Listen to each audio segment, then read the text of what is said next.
We continue with the big story of the day, the special COVID-19 budget presentation, which will be taking place this afternoon at 3 p.m. We will be bringing it live right here on Newzroom Africa.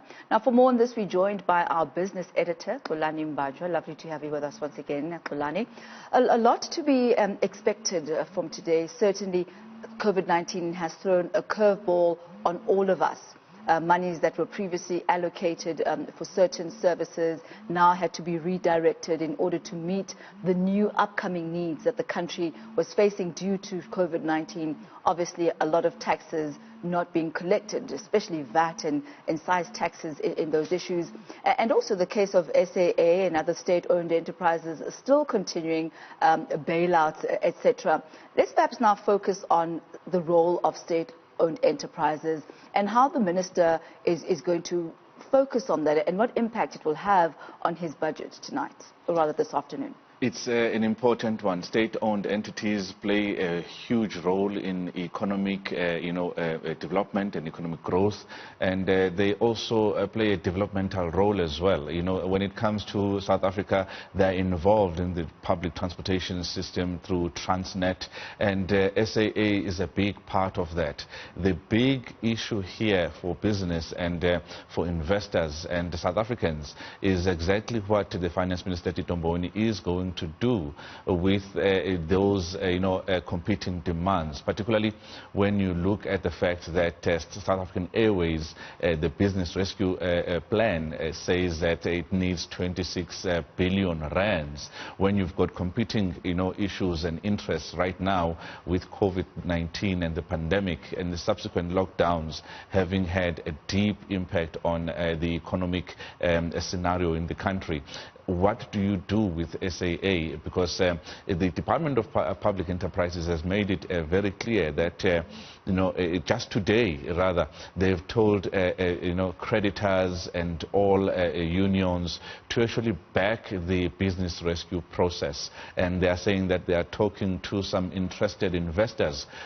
Finally, they have seen that being sole investors in an entity such as SAA is not going to work anymore. So it's a huge one that the public is waiting for, business and investors are waiting for. What are you going to do with SAA?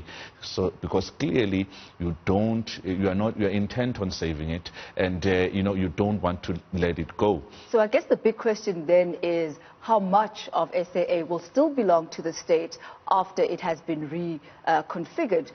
Which direction do you think they're leaning towards?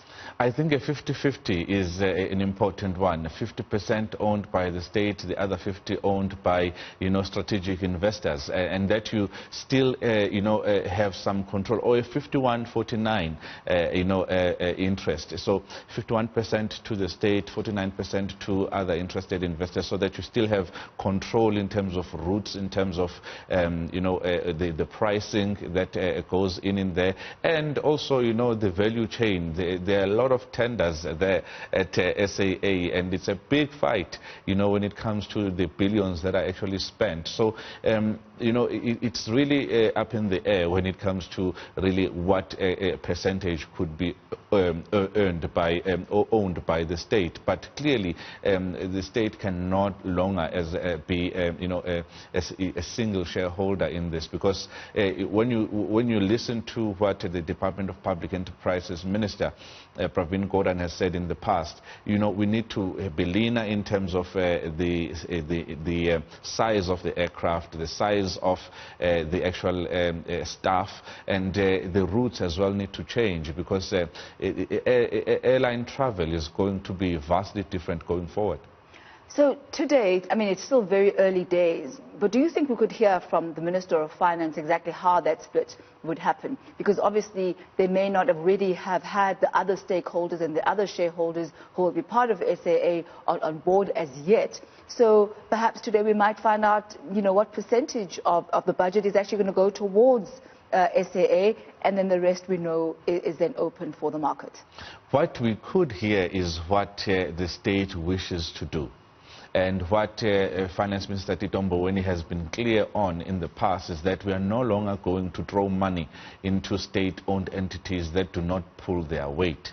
So, we are not going to get to the details that you are looking for in terms of this is how it's going to look, because the negotiations with the unions are still ongoing, the negotiations with creditors, as well as the potential strategic partners. Those negotiations are still ongoing. And, we've heard from SAA saying that domestic travel, they're no longer going to fly domestic travel, including the ones that are actually under current lockdown level 3.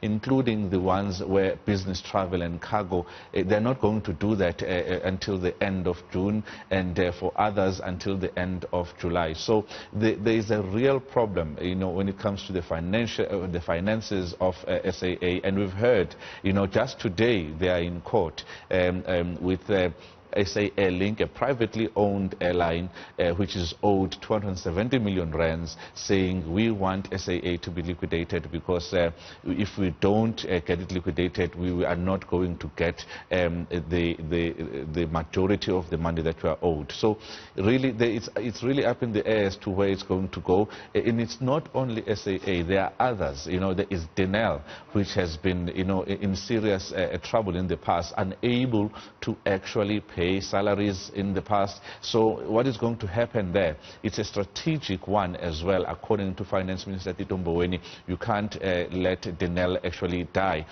Another one is the Land Bank.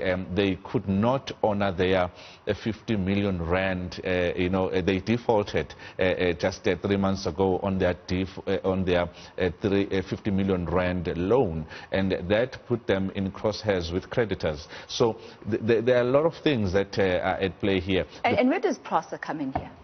PRASA is, they are facing huge challenges currently because of the lockdown.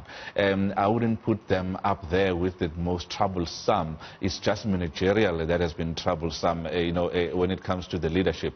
Eskom is the biggest question. We heard a couple of, I think it was yesterday, that, they are under strain, the system is under strain, they've lost some capacity. So, we should be expecting some, although they didn't use the word load shedding, we should expect load shedding, to start in the next couple of days or weeks. That's a big problem for investors and business, and they are waiting for that, because you cannot expand without the availability of energy and energy supply being assured. So you can't get investors coming in without a reassurance that there will be security of energy supply. So that's the big one. And if we throw more money, the big question is, what are ratings agencies going to do?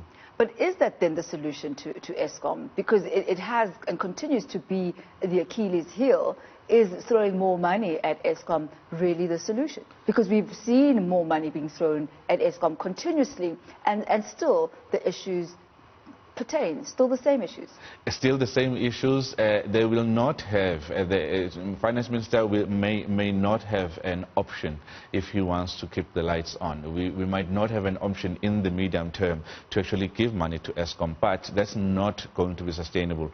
And we already know from Eskom that it's undergoing the unbundling process, and also there is money that they have lost in terms of revenue during the lockdown.